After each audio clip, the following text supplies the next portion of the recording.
Chapter 11. It is with considerable difficulty that I remember the original era of my being. All the events of that period appear confused and indistinct. A strange multiplicity of sensations seized me, and I saw, felt, heard, and smelt at the same time, and it was, indeed, a long time before I learned to distinguish between the operations of my various senses. By degrees I remember a stronger light pressed upon my nerves, so that I was obliged to shut my eyes. Darkness then came over me and troubled me, but hardly had I felt this when, by opening my eyes, as I now suppose, the light poured in upon me again. I walked and, I believe, descended, but I presently found a great alteration in my senses. Before dark and opaque bodies had surrounded me, impervious to my touch or sight, but I now found that I could wander on at liberty, with no obstacles which I could not either surmount or avoid. The light became more and more oppressive to me, and the heat wearying me as I walked, I sought a place where I could receive shade. This was the forest near Ingolstadt, and here I lay by the side of a brook, resting from my fatigue, until I felt tormented by hunger and thirst. This roused me from my nearly dormant state, and I ate some berries which I found hanging on the trees or lying on the ground. I slaked my thirst at the brook, and then lying down was overcome by sleep. It was dark when I awoke. I felt cold also, and half frightened, as it were, instinctively finding myself so desolate. Before I had quitted your apartment on sensation of cold, I had covered myself with some clothes, but these were insufficient to secure me from the dews of night. I was a poor, helpless, miserable wretch. I knew and could distinguish nothing, but feeling pain invade me on all sides, I sat down and wept. Soon a gentle light stole over the heavens and gave me a sensation of pleasure. I started up and beheld a radiant form rise from among the trees, the moon. I gathered with a kind of wonder. It moved slowly, but it enlightened my path, and I again went out in search of berries. I was still cold when under one of the trees I found a huge cloak, with which I covered myself and sat down upon the ground. No distinct ideas occupied my mind. All was confused. I felt light and hunger and thirst and darkness.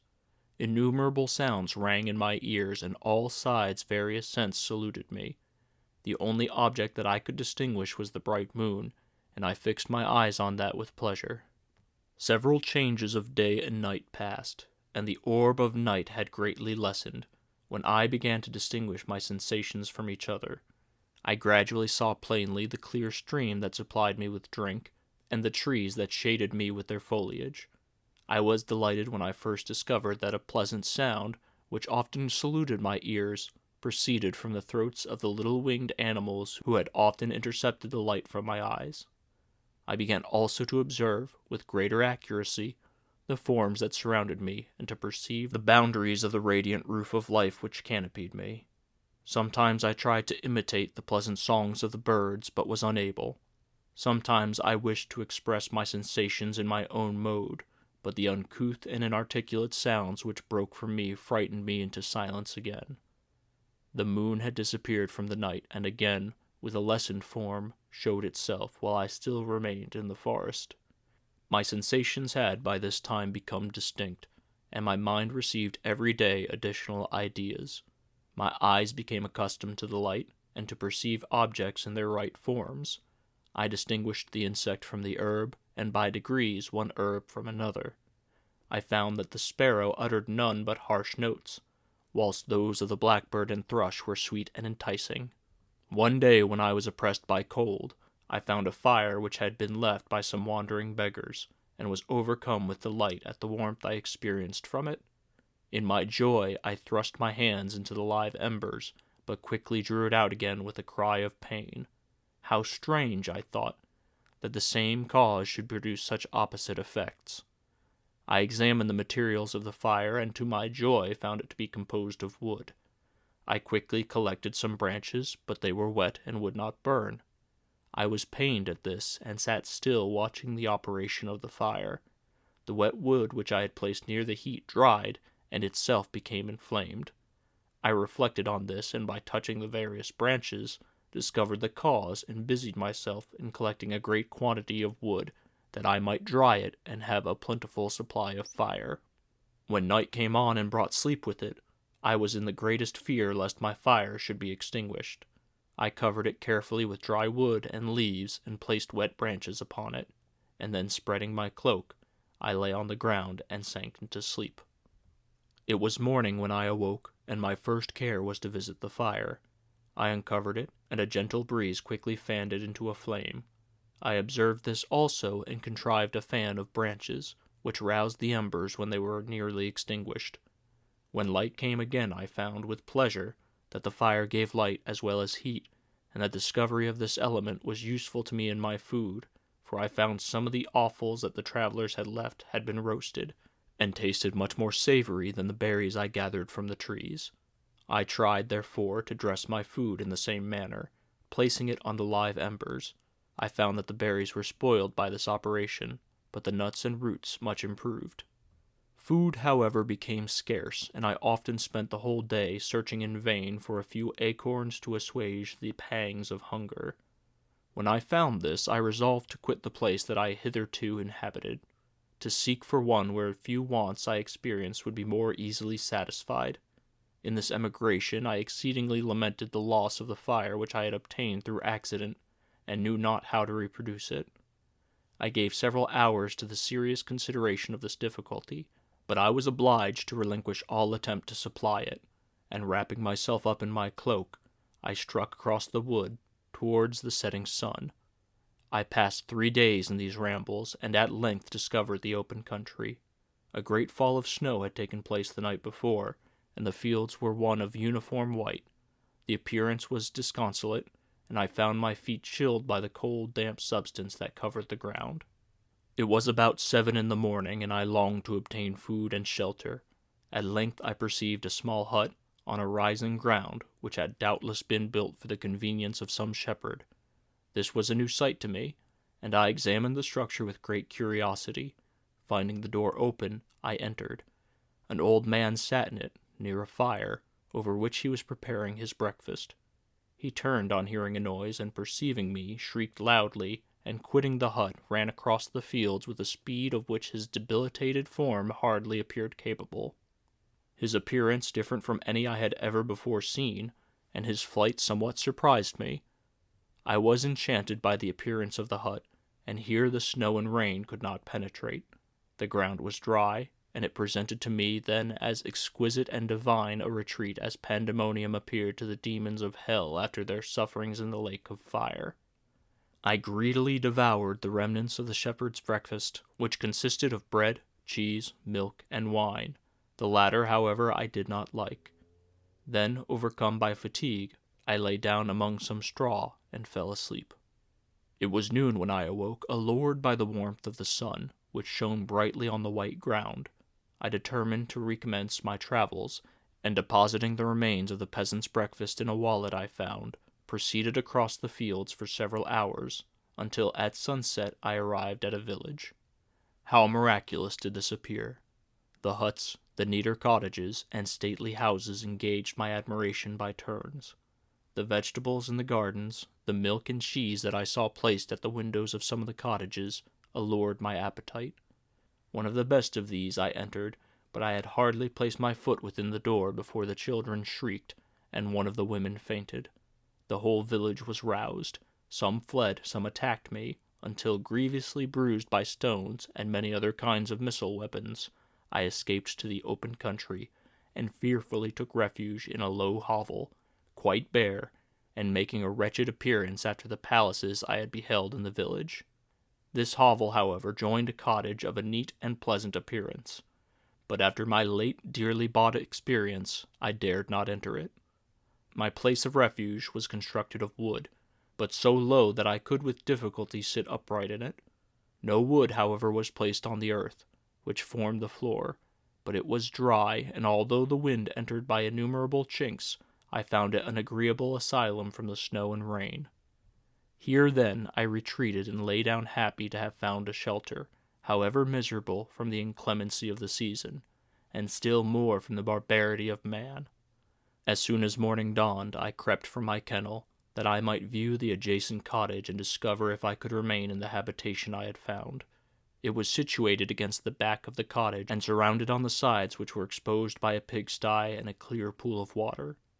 One part was open, and by that I had crept in, but now I covered every crevice by which I might be perceived with stones and wood, yet in such a manner that I might move them on occasion to pass out.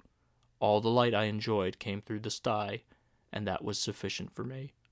Having thus arranged my dwelling and carpeted it with clean straw, I retired, for I saw the figure of a man at a distance, and I remembered too well my treatment the night before to trust myself in his power. I had first, however, provided for my sustenance for that day by a loaf of coarse bread, which I purloined, and a cup with which I could drink more conveniently than from my hand of the pure water which flowed by my retreat. The floor was a little raised, so that it was kept perfectly dry, and by its vicinity to the chimney of the cottage it was tolerably warm. Being thus provided, I resolved to reside in this hovel until something should occur which might alter my determination. It was indeed a paradise compared to the bleak forest, my former residence, the rain-dropping branches, the dank earth.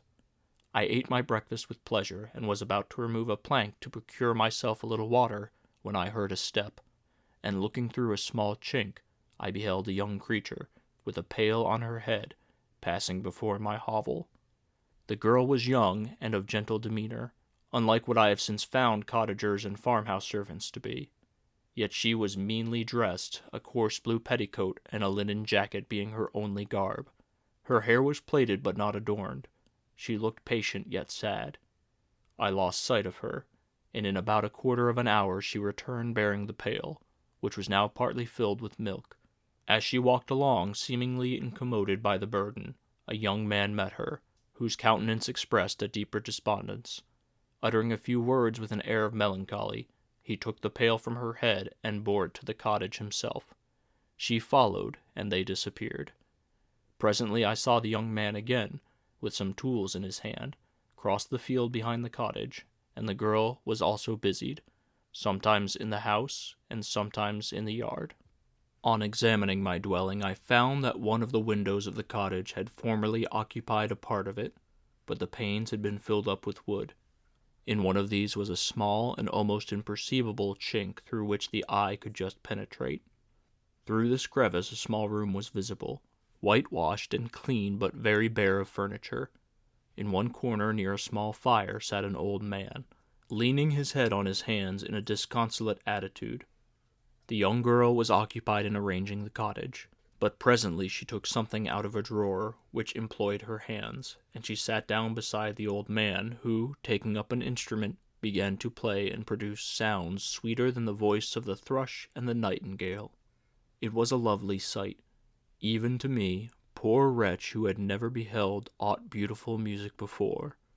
The silver hair and benevolent countenance of the aged cottager won my reverence, while the gentle manners of the girl enticed my love. He played a sweet mournful air which I perceived drew tears from the eyes of his amiable companion, of which the old man took no notice, until she sobbed audibly. He then pronounced a few sounds, and the fair creature, leaving her work, knelt at his feet. He raised her, and smiled with such kindness and affection that I felt sensations of a particular and overpowering nature. They were a mixture of pain and pleasure, such as I had never before experienced, either from hunger or cold, warmth or food, and I withdrew from the window, unable to bear these emotions. Soon after this the young man returned, bearing on his shoulders a load of wood. The girl met him at the door, helped to relieve him of his burden, and taking some of the fuel into the cottage, placed it on the fire. Then she and the youth went apart into a nook of the cottage, and he showed her a large loaf and a piece of cheese. She seemed pleased and went into the garden for some roots and plants, which she placed in water, and then upon the fire. She afterwards continued in her work, whilst the young man went into the garden and appeared busily employed in digging and pulling up roots.